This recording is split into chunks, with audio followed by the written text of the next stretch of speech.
Bueno, Pablo Blanc es becario postdoctoral de CONICET.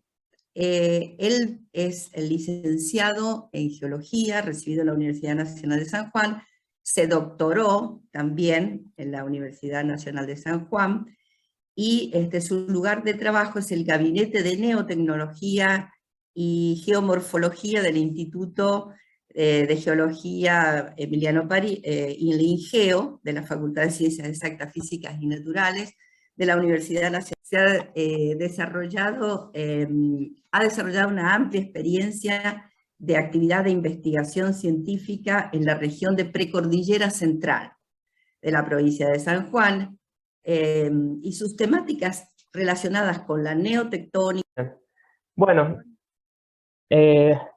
yo todo lo que es interferometría de radar estoy trabajando con un colega, un ingeniero agrimensor que es Alejandro Oro, que él es quien está haciendo toda digamos, la aplicación de la metodología, es quien hace los interferogramas y todo, y yo estoy más en la parte de la interpretación geológica de los resultados que vamos obteniendo. Como comentaba, hace poco tiempo que estamos trabajando con esta técnica, así que estamos en plena etapa de aprendizaje. El primer trabajo que hicimos sobre esto fue rechazado 3 veces y bueno, por cada una fue una oportunidad de mejorarlo y de aprender más cosas, pero eh, así que bueno, estamos en ese proceso. Entonces un poco lo que voy a contar yo es la experiencia que hemos tenido con esta técnica relacionada a la aplicación en lo que es la parte morfotectónica, neotectónica, cuáles fueron los desafíos y cuáles son, creo, las oportunidades de aplicar esta tecnología en lo que es la evaluación del peligro sísmico.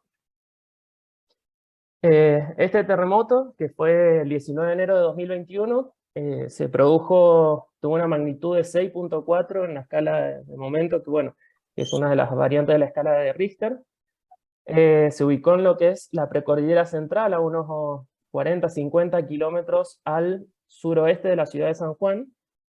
Ha habido distintas, digamos, estimaciones sobre su ubicación y su profundidad que tienen algunas diferencias.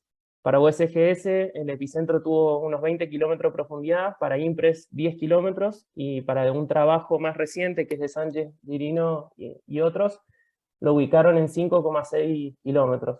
Como se puede ver, esto es una incertidumbre bastante importante cuando se trata de, digamos, del análisis neotectónico y sobre todo de la peligrosidad, ¿no es cierto? Este terremoto en las localidades de La Riconada y Carpintería, que están acá, no sé si se ve mi mouse, en la zona sur del Valle de Tulum, que es donde está la ciudad de San Juan, alcanzó una intensidad Mercalli modificada de 7. Y hubo daños relativamente importantes en construcciones que no eran sismo resistentes, de adobe. Es una zona donde el suelo es de materiales finos, la napa freática está muy cerca de la superficie, entonces también hubo fenómenos de licuación, fenómenos de lateral spreading, de apertura de grietas, que causaron daños, ¿no?, en infraestructura, la ruta nacional y en varias construcciones. En lo que respecta a los efectos ambientales de este terremoto, que son los daños que se producen, digamos, en el medio ambiente, no estrictamente en la infraestructura, hay 2 tipos de efectos. Los que llamamos los efectos primarios, que son directamente la ruptura, digamos, de la estructura sismogénica en superficie, es decir, es el daño directamente relacionado a la estructura sismogénica, generalmente se manifiesta como una escarpa, quizás una ruptura, una grieta. Y después están los efectos secundarios, que son los que están relacionados ¿cómo se llama? Digamos, a la intensidad de la sacudida en el terreno, que son, por ejemplo, las caídas de rocas, la licuación, de todos estos fenómenos que decía de formación de grietas, e incluso en el peor de los casos pueden producirse deslizamientos de tierra de gran magnitud. Este terremoto en particular ha sido, afortunadamente, digamos, hay mucha información de subsuelo. Espérenme 2 segundos, perdón.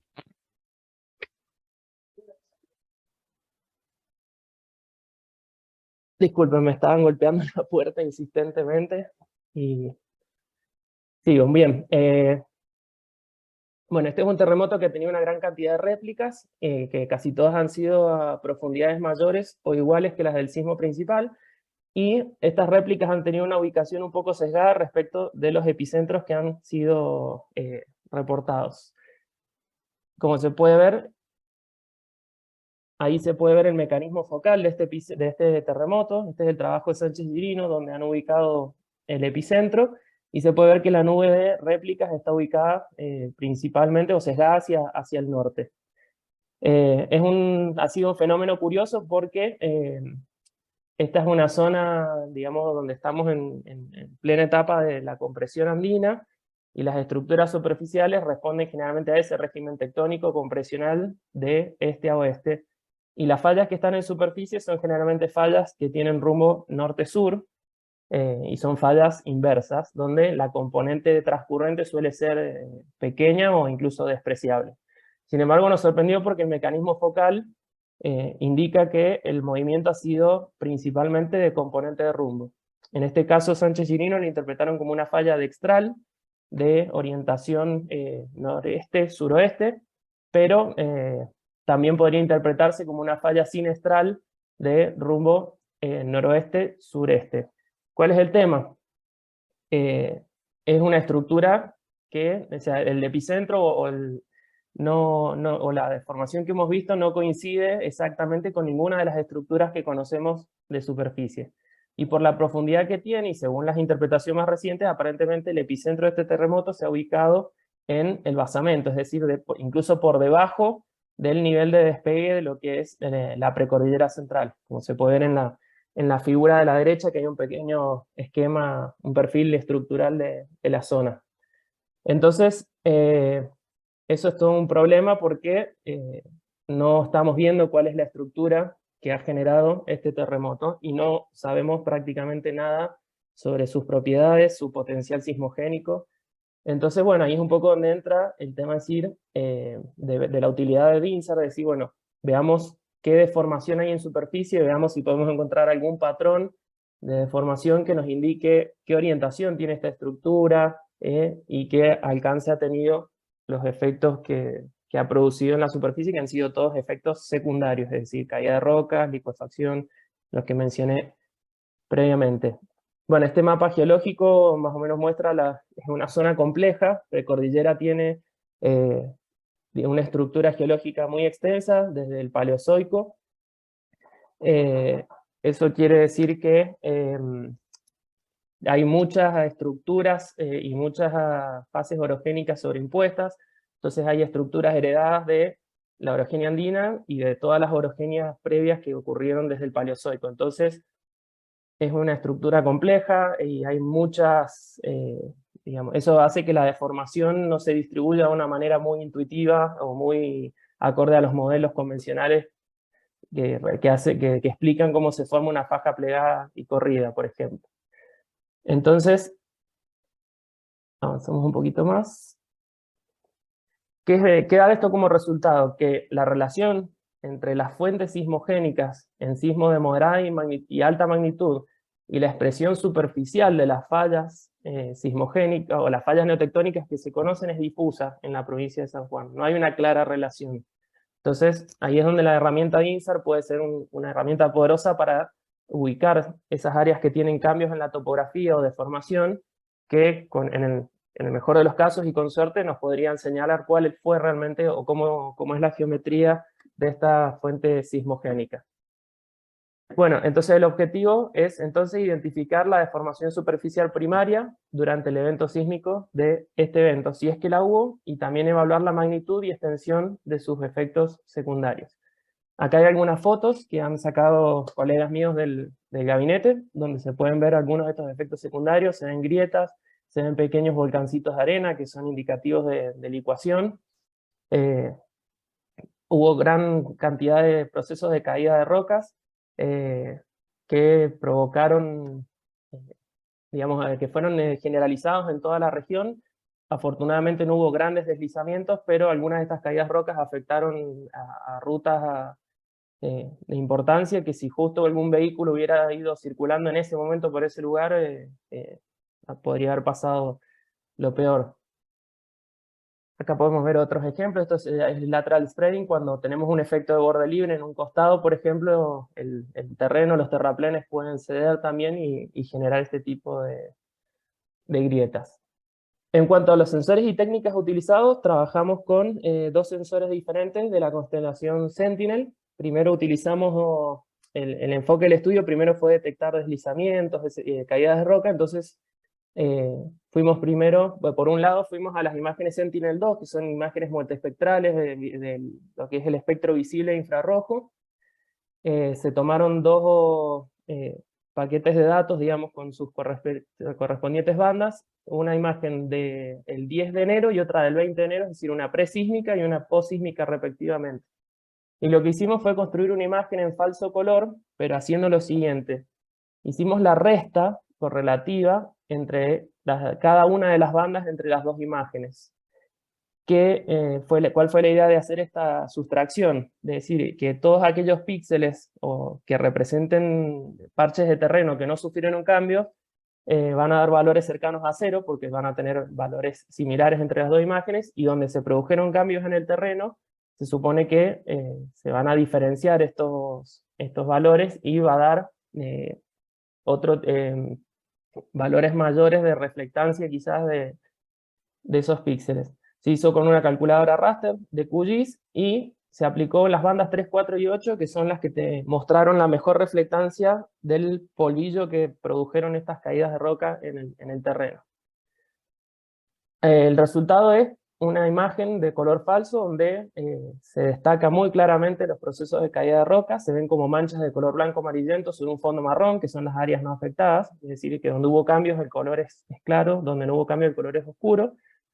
Y la composición RGB con 3 bandas fue importante porque ayudó a discriminar, por ejemplo, las manchas de polvo que quedaron en un color blanco amarillento de la cobertura de nubes, porque incluso cuando hemos mandado un trabajo, algún revisor preguntó si no eran nubes, y bueno, la forma de asegurarnos que no fue que al combinar estas 3 bandas, el color de las nubes y el color del polvo es distinto.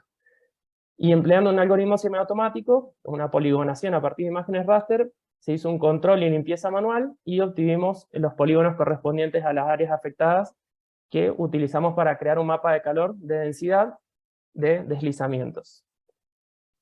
Acá podemos ver esos dos productos. A la izquierda tenemos la imagen falso color, que pueden ver que es bastante plana, digamos, no se ve claramente la topografía.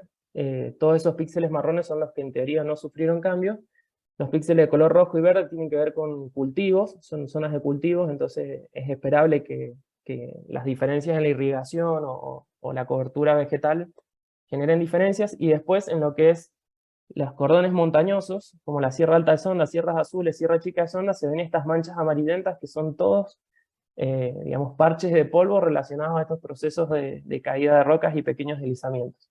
A la derecha está el mapa resultante, un mapa de calor, digamos, con las densidades relativas de estos procesos, y tenemos una primera indicación de algún tipo de orientación que es como una faja de mayor daño en sentido noroeste-sureste, que bueno, es un primer indicio que podría llevarnos a interpretar alguna geometría para la estructura sismogénica. Sin embargo, bueno, es un primer dato, todavía sería una especulación asegurarlo. Acá hay un detalle más cercano de esta foto. Acá, por ejemplo, podemos ver cuál es el beneficio. Tenemos las imágenes presísmicas arriba y las imágenes posísmicas abajo. Las imágenes de abajo tienen los deslizamientos, sin embargo, si uno no los mira muy de cerca, muy en detalle, no se ven. En cambio, cuando hacemos esta sustracción raster entre las bandas, podemos ver que los deslizamientos se destacan claramente y se diferencian de las nubes, que son estos parches blancos con sombra incluso, lo cual facilitó mucho el mapeo de estos procesos. Bueno, y ahora llegamos al otro método aplicado, que es lo que más relevancia tiene para este taller, que es la aplicación justamente de la interferometría de radar. Se usaron para esto 8 imágenes de Single Loop Complex del satélite Sentinel-1, 4 ascendentes y 4 descendentes para producir interferogramas presísmicos, cosísmicos y posísmicos para ver cuál fue la respuesta del terreno. Como comentaron, bueno, y definieron bien en las charlas anteriores, todos los efectos de las distorsiones geométricas fueron enmascarados para que no alteraran la visualización de la información y tratar de limpiar lo más posible la señal real del terreno. Esto se trabajó con el programa SNAP 8.0 y además de los interferogramas se hizo interferometría con los persistent scatterers, que no sé cómo se diría en español, PSI lo llamamos. Se hizo una serie temporal de 3 años, con 159 imágenes descendentes, 61 imágenes ascendentes, entre el 5 de enero de 2019 y el 2 de noviembre de 2021, con una resolución temporal de 6 días. Esto se procesó con el software STAMP, versión 4.1, se aplicó corrección atmosférica GACOS, si bien como comentó antes mi colega anterior, el tema de corregir la atmósfera, los efectos atmosféricos temporales, digamos, es algo casi imposible realmente de hacer porque es muy variable y muy difícil de predecir. También se hicieron series temporales de SVAS, y en los mismos puntos que se hizo PSI, se usaron 474 interferogramas descendentes y 406 ascendentes, y esto se trabajó con el software ICE, que es un entorno de computación científico de código abierto que es gratuito y accesible, donde se generaron los interferogramas sin envolver y los compensados ionosféricos. Y además se usó MinPy, también que es un programa para trabajar con INSAR basado en Python, para hacer la inversión de las series temporales y la corrección atmosférica era 5. Esto lo paso así nomás porque esto lo entiende mejor mi colega Alejandro. Bueno, todas las mediciones se hicieron en la dirección de visión del satélite, en LOS. La idea es seguir trabajando para lograr descomponer este movimiento en sus componentes horizontales y vertical. Y los ángulos de incidencia de las escenas utilizadas más o menos varían entre 34,7 y 41,8 grados en incidencia cercana y lejana respectivamente, y corresponden a la subswap 2 de los productos IWS, Interferometric Wide Swap. Este fue el primer resultado, son los interferogramas, los mapas de coherencia presísmicos, cosísmicos y posísmicos. Y lo que se ve a primera vista es que en el primero y el último, en general el terreno presenta bastante buena coherencia, sin embargo en el interferograma cosísmico hay una importante pérdida de coherencia en distintos sectores, lo cual sugiere que realmente el sismo tuvo efectos en el terreno. Acá surgió uno de los primeros desafíos, uno de los primeros problemas con esta metodología, fue que estas son imágenes del satélite descendente. Cuando quisimos trabajar con las imágenes, que ahí está más en detalle, es una imagen bastante linda, con buena coherencia, poco ruido, pero cuando quisimos usar las imágenes ascendentes, el mapa de coherencia realmente no ayudó para nada. Se ve que hay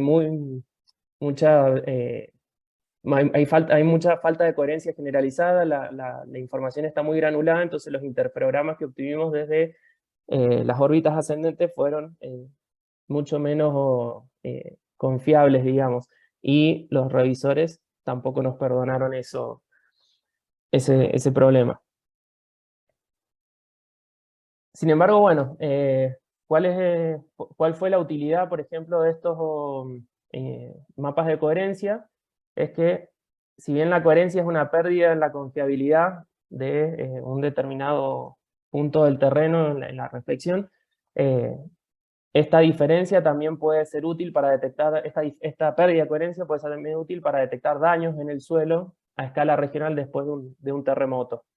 Y acá, esa misma técnica de sustracción raster que utilizamos con las imágenes Sentinel, se nos ocurrió utilizarlas con los mapas de coherencia. ¿Con qué idea? Las pérdidas de coherencia no solo son por los efectos digamos, del terremoto, sino que hay pérdidas de coherencia también por modificaciones en la vegetación, en la humedad del terreno. Esto fue en verano, o sea que es época de lluvias.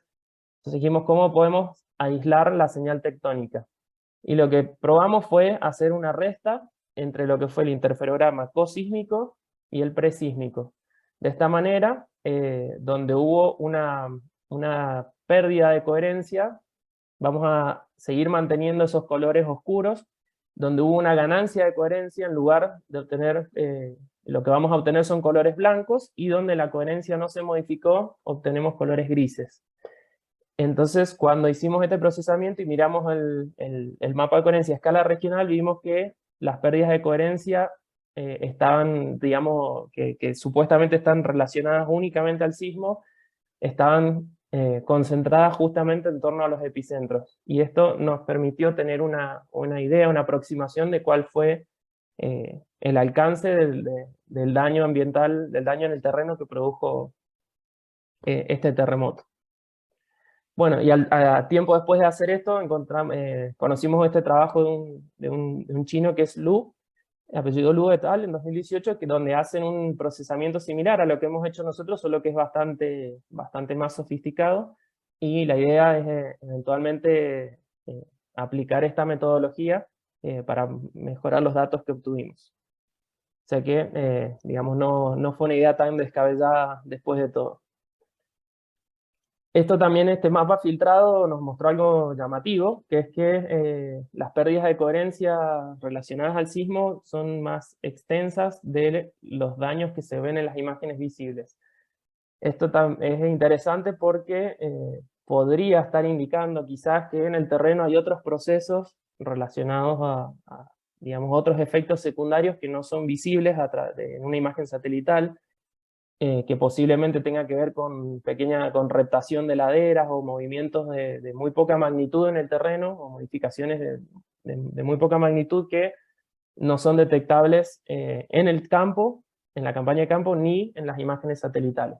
Todavía desconocemos cuáles serían esos procesos, algo que todavía requiere más estudio, pero queda claro que la interferometría tiene la sensibilidad increíble para detectar este tipo de modificaciones muy sutiles en el campo. Cuando hicimos, bueno, los interferogramas de fase, tenemos a la izquierda el presísmico, en el centro el cosísmico, en la derecha el posísmico. Lo primero que nos llamó la atención fue indudablemente ese patrón circular en la zona epicentral. No se observan muchas franjas, es decir, que aparentemente no ha sido digamos, una deformación de una gran magnitud, pero creemos, o sea, la señal se ve claramente, y según las estimaciones estamos entre 2 y 5 centímetros de desplazamiento. Y también en estas imágenes encontramos algunas pequeñas anomalías, tanto en los mapas de fase como en los de coherencia, que nos llamaron particularmente la atención. En un principio supusimos que eran errores por alguna fluctuación ionosférica o por una cuestión atmosférica. Sin embargo, vimos que estas anomalías aparecían persistentemente en todos los interferogramas, aunque cambiáramos las fechas digamos, los intervalos las fechas entre las dos imágenes con las que se construía el interferograma.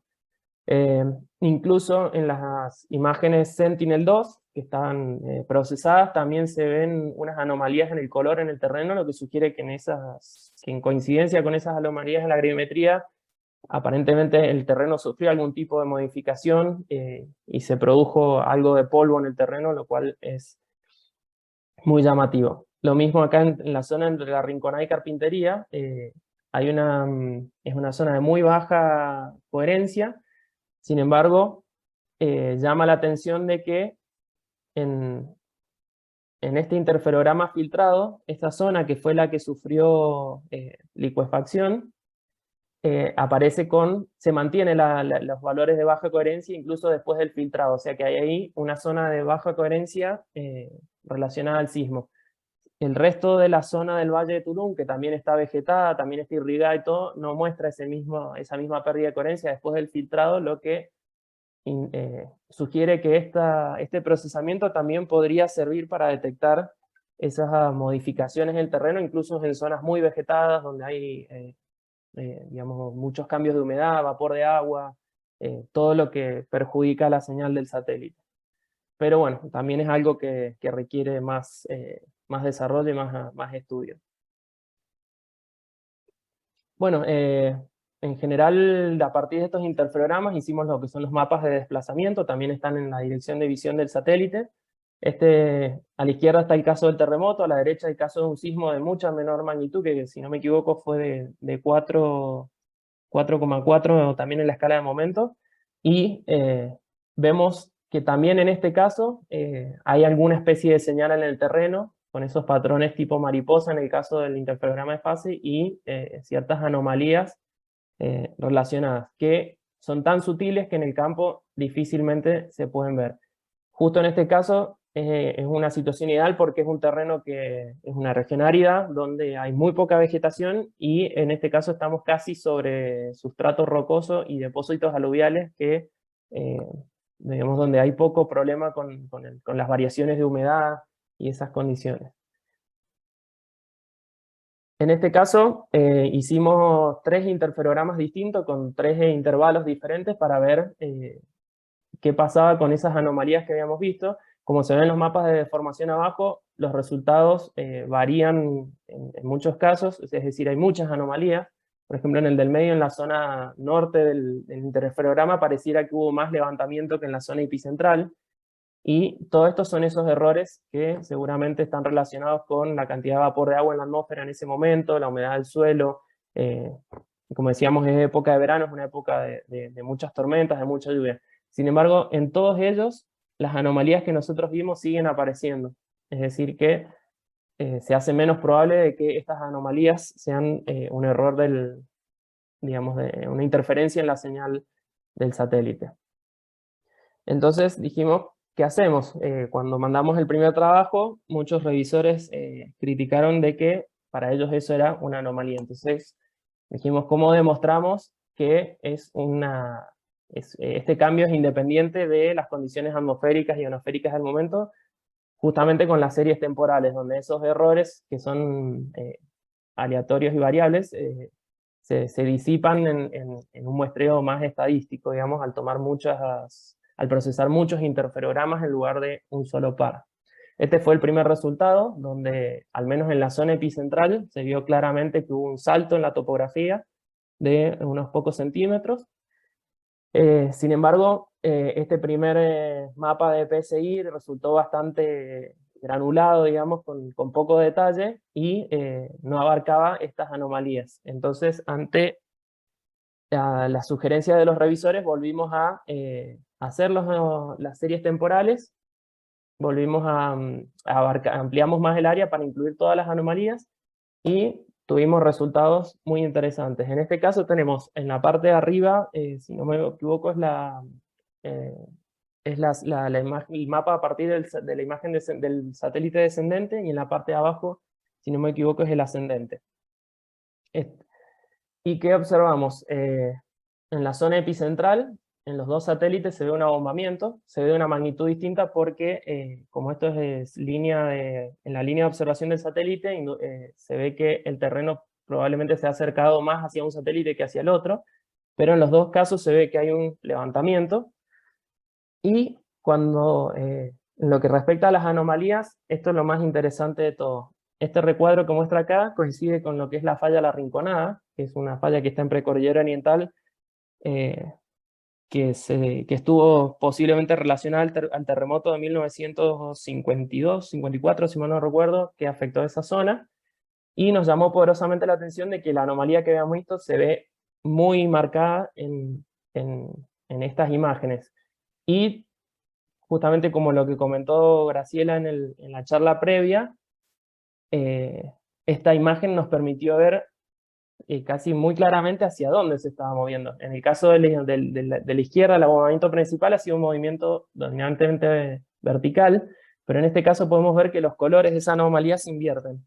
Es decir, que cuando en la imagen de arriba, el bloque levantado de dicha falla se acerca al satélite, y en el caso de la imagen de abajo, que es el satélite ascendente, se aleja, lo cual nos está indicando que ese bloque se ha movido hacia el oeste, no solo hacia arriba, lo cual está en perfecta concordancia con la geometría y la cinemática que se interpreta para esa falla. Incluso se distingue claramente el trazo de la falla, o sea que se ve claramente el contraste entre lo que es el bloque levantado y el bloque hundido de la falla. O sea que se demuestra que PSI es una herramienta muy útil para detectar deformación tectónica o movimientos superficiales muy discretos de esta falla que en el campo no se pueden ver. Acá estamos hablando incluso de unos pocos centímetros de desplazamiento. Y lo que es la otra anomalía en la zona central aparece, está ahí. Esta no es tan clara qué cinemática ha tenido, parece ser una leve subsidencia que hubo en el terreno, que bueno, todavía nos tiene intrigados porque no está claro cuál sería el mecanismo que ha funcionado o que ha producido este efecto. Pero indudablemente que es una señal de terreno porque sigue presente, no importa cuántos pares interferogramétricos hagamos. Y bueno, con estas herramientas uno puede tomar la evolución de un punto en el tiempo, y lo que vimos tanto en el área epicentral como en la zona de la falla La Rinconada es que indudablemente hubo deformación permanente del terreno, con saltos de unos pocos centímetros, y esto es, digamos, un resultado muy interesante y bueno, es confiable considerando de que cualquier error puntual de la señal o de todo se diluye, digamos, en la tendencia estadística de un gran número de muestras. Así que bueno, ese es básicamente hasta donde hemos llegado en este momento. Es un trabajo que sigue en desarrollo. Tanto Alejandro como yo estamos haciendo cursos en este momento para aprender sobre la temática y poder seguir mejorando nuestra interpretación y nuestros resultados. Así que bueno, eso sería.